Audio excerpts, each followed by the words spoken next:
Hi students, కంప్యూటర్స్లో next concept generations of the computer. Previous క్లాస్లో మనం based on the size and characteristics and limitations of computer గురించి తెలుసుకున్నాం కదా.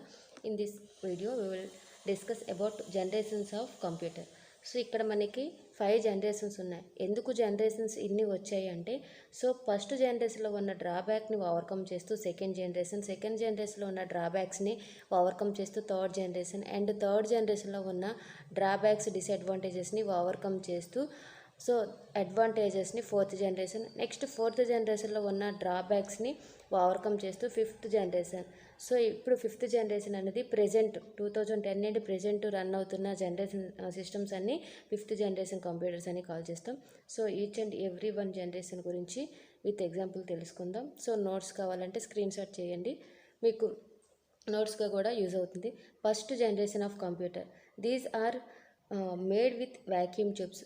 So vacuum tubes అనేది చాలా సైజ్ అనేది లెంతీ సైజ్ ఉంటుంది కాబట్టి దీని యొక్క first generation of computer size కూడా లెంతీ. ఫర్ ఎగ్జాంపుల్ ఒక బిల్డింగ్ అంతా సైజ్ అనేది ఉంటుంది యూజింగ్ వ్యాక్యూమ్ ట్యూబ్స్. సో ఇలాంటి వ్యాక్యూమ్ ట్యూబ్స్ అనేది మనకి number of vacuum tubes need అవుతుంది కాబట్టి దాని యొక్క ఫస్ట్ జనరేషన్లో ఉన్న కంప్యూటర్ అనేది ఒక అపార్ట్మెంట్, ఒక బిల్డింగ్ సైజ్ అంతా కంప్యూటర్ అనేది ఉండేది. So these are large in size, so that మనకు సైజ్ అనేది large. These computers consumes more power and release the more heat.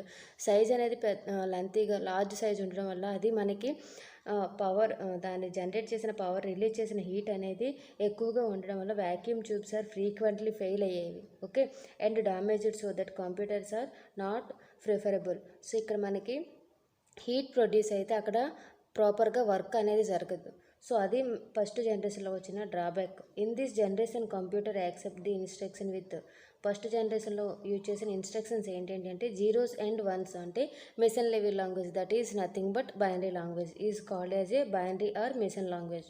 The machine language could not understand the user, so it is very difficult to work with the first generation of computer. In this generation we can use magnetic drums as a secondary memory storage device గా ఇక్కడ first జనరేషన్లోని magnetic డ్రమ్స్ని use చేసేవారు. So ఈ generation అనేది యూజర్కి 100% అర్థమవుతుంది, ఎందుకంటే ఇక్కడ code అనేది binary language అంటే జీరోస్ వన్స్లో ఉంటుంది కాబట్టి 100% యూజర్కి అర్థం అవ్వని లాంగ్వేజ్లోనే ఉంటుంది. నెక్స్ట్ సెకండ్ జనరేషన్ చూద్దాం. సో బిఫోర్ దట్ ఫస్ట్ జనరేషన్లో ఎగ్జాంపుల్ ఏంటంటే ఎనాయిక్ అంటే electronic numerical integrated and calculations. So next second generation computers 1954 నుండి 1963 బిట్వీన్ ది సెకండ్ జనరేషన్ అనేది